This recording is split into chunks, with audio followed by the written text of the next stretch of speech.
Hello guys, இன்னைக்கு நம்ம என்ன பார்க்க போறோம்னா 10th standard quarterly exam English important question தான் பார்க்க போறோம்.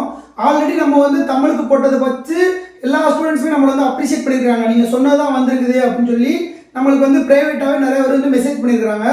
ஸோ அதனால தான் அவங்க வந்து சொன்னாங்க இங்கிலீஷ்க்கு வந்து இம்பார்ட்டன்ட் கொஸ்டின் வந்து போடுங்க, நாங்கள் வந்து எப்படி படிக்கணும்னு எங்களுக்கு தெரியல அப்படின்னு சொல்லியிருந்தாங்க. ஸோ அதனால தான் நம்ம வந்து இங்கிலீஷ் கொஸ்டின் வந்து அனலைஸ் பண்ணி ஒரு செட்டாக போட்டிருக்கிறோம். ஸோ அதை வந்து பார்க்குறவங்க வந்து பார்த்துக்கோங்க. அப்படி உங்களுக்கு வந்து ஆல்ரெடி உங்களுக்கு வந்து தெரியும், உங்களுக்கு படிக்கிறது தெரியும் அப்படின்னு சொன்னீங்கன்னா ஜஸ்ட் வந்து வீடியோ ஸ்கிப் பண்ணிட்டு போங்க. சரி வாங்க இன்னைக்குள்ள வீடியோக்குள்ள போகலாம். இன்னைக்குள்ள வீடியோவில் வந்து குவார்டர்லி எக்ஸாமுக்கு வந்து நம்ம வந்து எப்படி படிக்கணும் அப்படின்னு தான் பார்க்க போகிறோம்.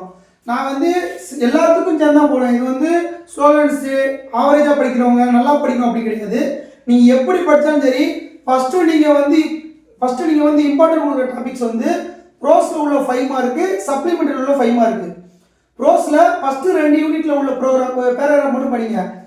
Is first flight, night the host got it, இந்த 2 இதை மட்டும் படிங்க. சப்ளிமெண்ட்டில் டெம்பஸ்ட், ஜிக்ஜாக், இந்த 2 மட்டும் படிங்க. இந்த 2ஐயும் படிச்சிட்டாலே நம்மளுக்கு வந்து 10 மார்க் வந்து கிடைச்சிடும். ஓகேவா?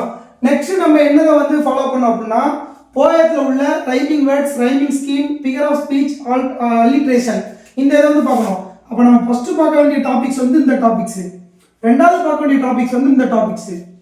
இதில் வந்து மொத்தம் 4 கொஸ்டின் கேட்பாங்க. ஸோ நம்ம வந்து இந்த 3 கொஸ்டின் தான் முக்கியம். இந்த 3ல ஏதாவது 2 எடுத்துக்கோங்க எப்போதுமே. இதில் நம்ம இந்த ரைமிங் ஸ்கீம், ரைமிங் வேர்ட்ஸ் இதை நீங்களே எடுத்துக்கிடுவீங்க. பேராபிரைஸ் த ஃபாலோயிங் ஸ்டான்ஸா, இது வந்து நிறைய ஸ்கூல் வந்து படிக்க வச்சிருப்பாங்க. ஸோ மேக்ஸிமம் வந்து நீங்கள் இந்த 2மே எடுக்க பாருங்க. அப்படி உங்களுக்கு இந்த 2ல ஏதாவது ஒன்று தெரில அப்படின்னா உங்களுக்கு வந்து பேராகிராஃப்ல வந்து லைஃப் பேராகிராஃப் கேட்பாங்க. இப்போ நீங்கள் லைஃப் பேராகிராஃப் படிக்கல அப்படின்னா நீங்கள் ஜஸ்ட் ஆத்தர் பேர், அந்த லைஃப் டைட்டில் வந்து லைஃப் உங்களுக்கு தெரிஞ்சிடும். மிச்சம் உள்ள அந்த போயம் இருக்குல்ல, அந்த போயத்தை நீங்கள் வந்து இந்த பேராகிராஃப் படிச்சுருங்க. மினிமம் 3 மார்க்ஸ் வந்து கண்டிப்பாக கிடைச்சிடும். இப்போ நம்மளுக்கு வந்து இந்த இது கூட நம்மளுக்கு கான்செப்ட் வந்து புரிஞ்சிடுச்சா? இது எல்லாம் முடிச்சதுக்கு அப்புறம் இங்கே வந்துருங்க. ப்ரோஸில் உள்ள கொஷின் மொத்தம் 4 யூனிட்ல உள்ள கொஷின் வந்து இம்பார்ட்டன்ட் படி வந்து ஸ்ப்ளிட் பண்ணி கொடுத்துருக்குறேன். ஸோ இது வந்து ஃபர்ஸ்ட் யூனிட்ல உள்ள 2 மார்க்கு, இது வந்து 5th பேஜில் இருக்கும் புக்கில். இது செகண்ட் யூனிட்ல உள்ள 2 மார்க்கு, இது வந்து 34th பேஜில் இருக்கும். ஸோ இதெல்லாம் ஒரு கான்செப்டாக இருக்குது, இதை மட்டும் பார்த்துக்கோங்க. நல்லா படிக்காத பசங்க மினிமம் 2 யூனிட்டுக்காவது நான் கொடுத்த 2 மார்க் மட்டும் பாருங்க, வேற எதுவுமே பார்க்கணும்னா.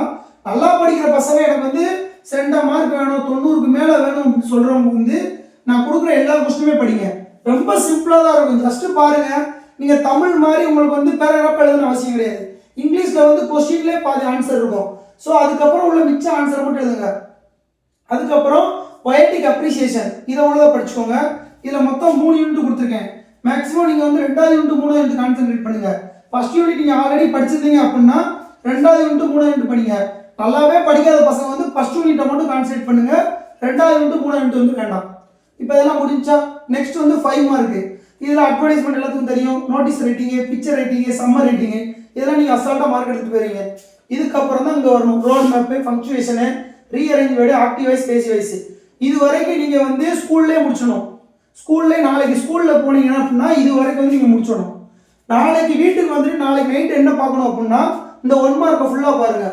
Singular plural, abbreviation, prefix affix, compound words, preposition, British English, American English, tense form, linkers, idioms, synonyms, antonyms, இதெல்லாம் நாளைக்கு வந்து ஈவினிங் வந்து பாருங்க. மெமரி போயத்தை நாளை கழிச்சு காலையில் எழுதி பாருங்க. எழுதி பார்த்தீங்க அப்படின்னாலே இங்கிலீஷில் வந்து நல்லா படிக்காத பசங்க, சுமாராக படிக்கிற பசங்க 50 மார்க் எடுக்கலாம் மினிமம். ஆவரேஜான பசங்க வந்து இதை மட்டும் பார்த்தாலே போதும் 70 மார்க் எடுக்கலாம். ரொம்ப நல்லா படிக்கிறவங்க நீங்கள் சொன்னது எல்லாத்தையுமே நாங்கள் வந்து படிச்சிட்டோம் சார், நீங்கள் வந்து சொன்ன எல்லாத்தையுமே நான் வந்து கான்செப்டாக படிச்சிட்டேன் அப்படின்னு சொல்கிறவங்க வந்து கண்டிப்பாக வந்து 90 மார்க் மேலே எடுக்கலாம். அதை நான் அடிச்சு சொல்லுவேன். நாளை கழிச்சு இங்கிலீஷ் எக்ஸாம் எழுதி முடிச்சுட்டு வந்து கமெண்ட் பண்ணுங்க, சார் உங்களால் நான் நல்ல மார்க் எடுத்து கமெண்ட் பண்ணுங்க. அதுவே எங்களுக்கு போதும். அவ்வளோதான் கைஸ். தேங்க்யூ ஃபார் வாட்சிங். தேங்க்யூ.